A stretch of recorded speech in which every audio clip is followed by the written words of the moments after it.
Hello friends, I am Shivani and welcome to my channel introverts life. तो कैसे हैं आप सभी लोग। सबसे पहले मैं दिल से थैंक यू जिन्होंने चैनल को सब्सक्राइब किया है, और जिन्होंने नहीं किया है ना, चिल गाइस, आराम से कर देना, कोई जल्दबाजी नहीं है। तो चलिए शुरू करते हैं आज एक न्यू ड्रामा हैप्पी मैरिज के पार्ट 1 को।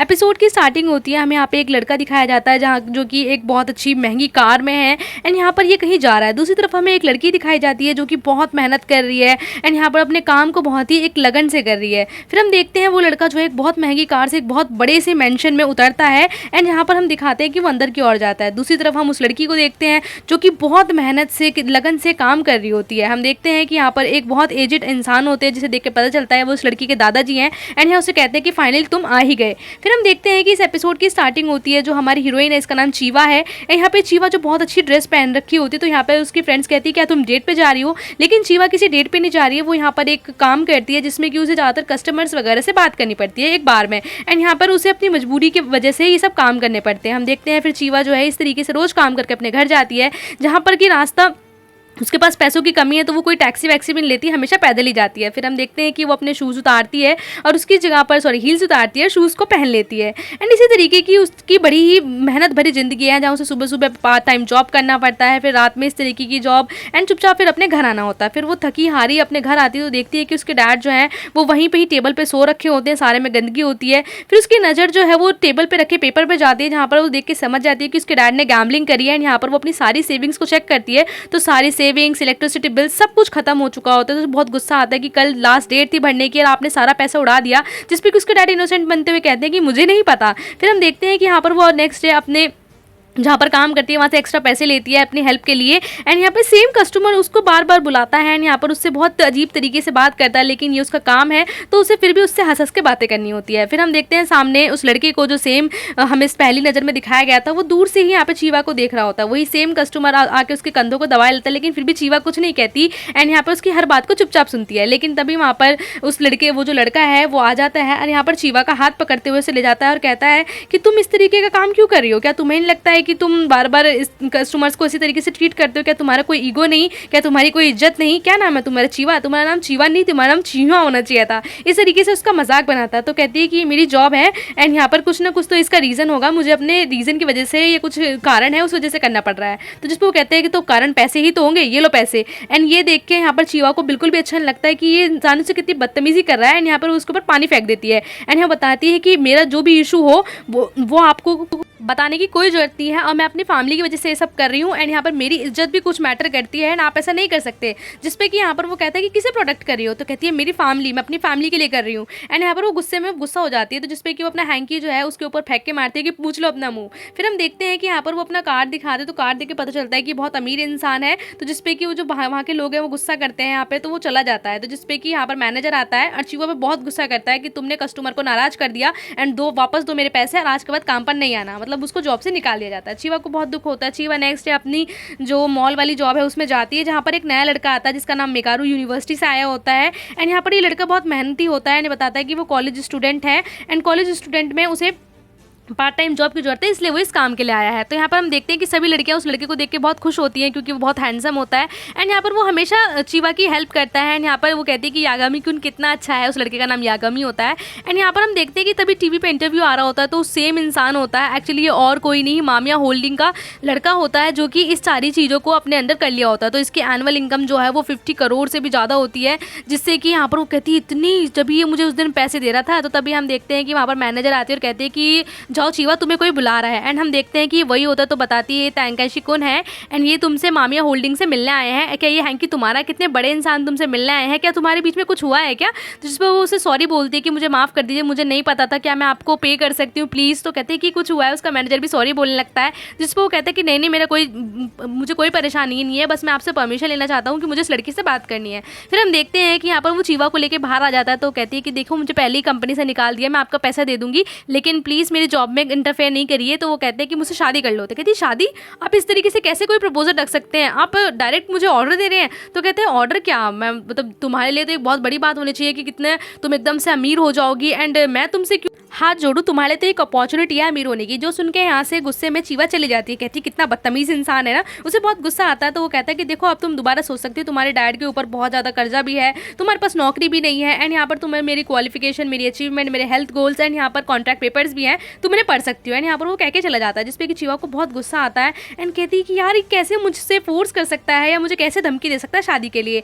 हम देखते हैं वो घर पर जाकर नॉर्मली से खाना खाती है, अपने डैड से नॉर्मली बात करती है, जिससे पता चलता है कि इसके डैड जो है अपनी सारी जिम्मेदारियों से अलग है एंड उसके डैड एकदम बच्चे वाला हाल हो चुका है। तो वो अपने डैड को कुछ नहीं कहती। फिर हम देखते हैं कि वो देखती है कि उसके बैंक में बिल सिर्फ 250 रुपये होते हैं एंड उसके सारे पैसे खर्च हो चुके होते हैं। तो उसे बार बार वही मैरिज प्रपोजल वाला आइडिया याद आ रहा होता है। फिर हम देखते हैं कि यहाँ पर वो लंच कर रही होती है, तो सभी जो लड़कियाँ होती हैं यहाँ पे, जो न्यू बंदा आया होता है उसके खाने को देख के उसकी बहुत तारीफ करती है। तो फिर वो यहाँ पे चीवा से पूछता है कि क्या मैं तुम्हारे साथ खाना खा सकता हूँ। उसका खाना बहुत एक्सपेंसिव और बहुत अच्छा लग रहा होता है, बहुत प्यार से बनाया होता है। तो कहती है तुम्हारा खाना कितना अच्छा लग रहा है, कितना डेकोरेटिव है। एंड कहते हैं कि तुम टेस्ट कर सकती हो। तो जिसपे कि वो उसका खाना ले लेती है, तो शर्म भी आती है कि उसका खाना काफ़ी सिंपल होता है। तो जिस पर कहती है मेरे पास तो कुछ वापस करने के लिए है ही नहीं, लेकिन यहाँ पर वो उसका छोटा सा जो कुकुम्बर का पार्ट होता है वो ले लेता है। कहता है कि वाओ कितना ऑथेंटिक टेस्ट है ना, बहुत अच्छा बना है। तो जिस पर चीवा को बहुत अच्छा लगता है कि यहाँ पर वो कितना अच्छा लड़का है, कि कितनी तारीफ कर रहा है। तो जिस पर वो कहती है कि क्या मैं तुमसे कुछ एक चीज़ पूछ सकती हूँ। तो कहता है कि हाँ तुम मुझसे पूछ सकती हो। एंड यहाँ पे जब वो एक दूसरे के नाम एक्सचेंज कर लेते हैं तो कहती है कि क्या पैसों के लिए शादी करना कोई बुरी बात है। जिस पे वो कहता है कि तुम इस तरीके की क्या बात क्यों पूछ रही हो, क्या तुम्हारी लॉटरी लगी है। कहती नहीं नहीं मैं ऐसे ही पूछ रही हूँ।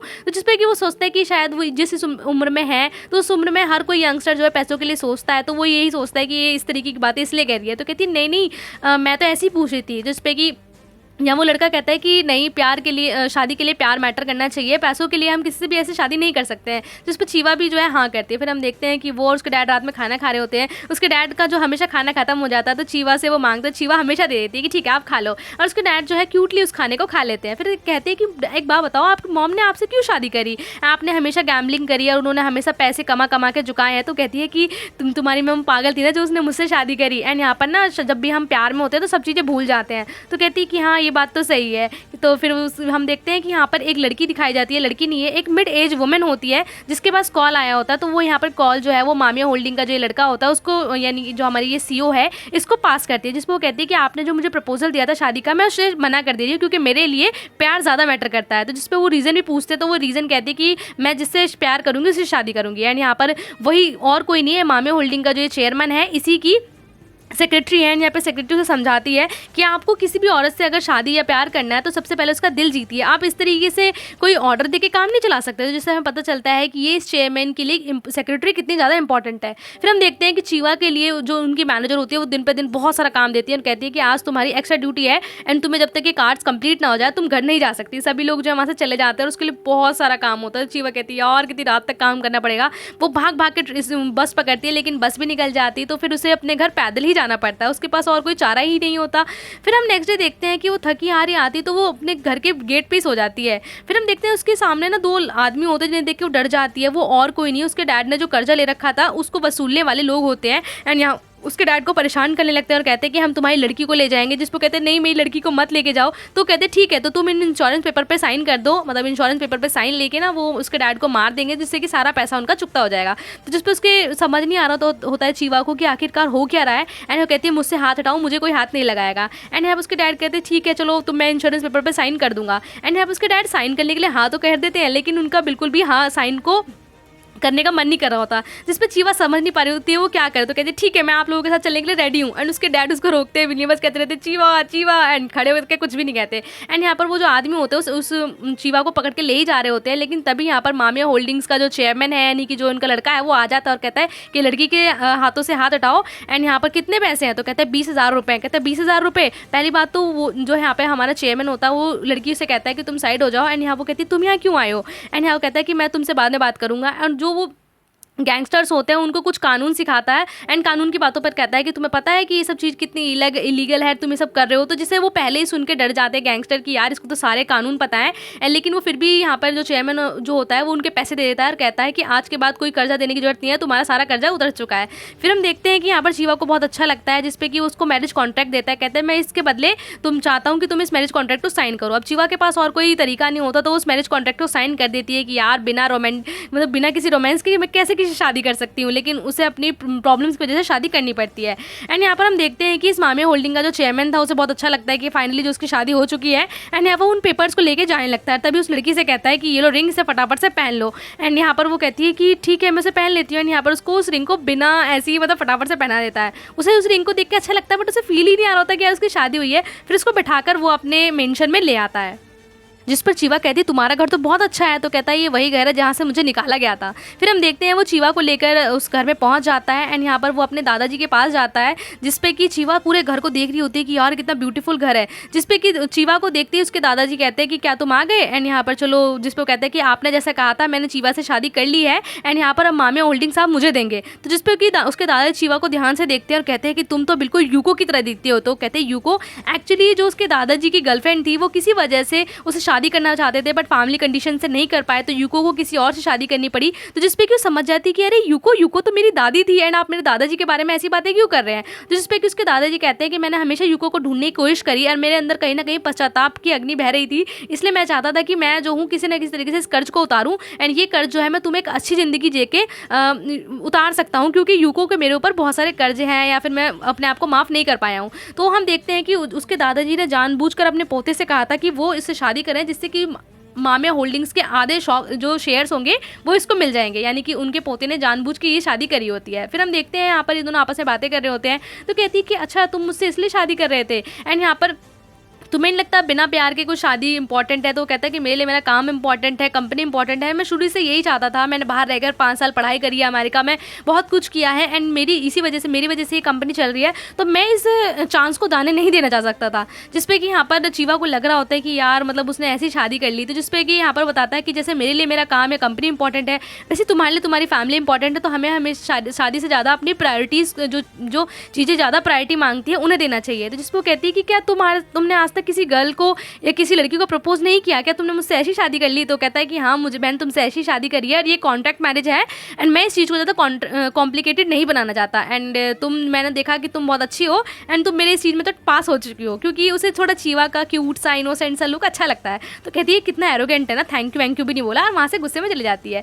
तो जिसमें क्यों देखता है कि यार मैं इसको ना ऐसा करती हूँ, इस रिंग को फेंक देती हूँ। फिर सोचती है इतनी महंगी रिंग है यार ख़राब हो जाएगी, पहन लेती हूँ उसे, क्योंकि गुस्सा आ रहा होता है कि ये कितना एरोगेंट बंदा है।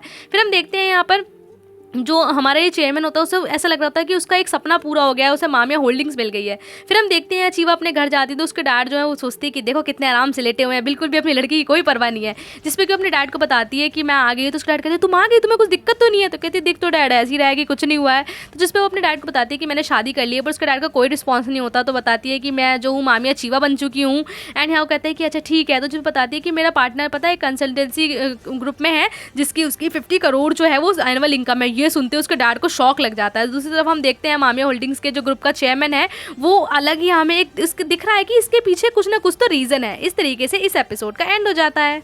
And today shout out is goes to Shivendra Arya and Vimkala. Thank you for watching and bye bye guys.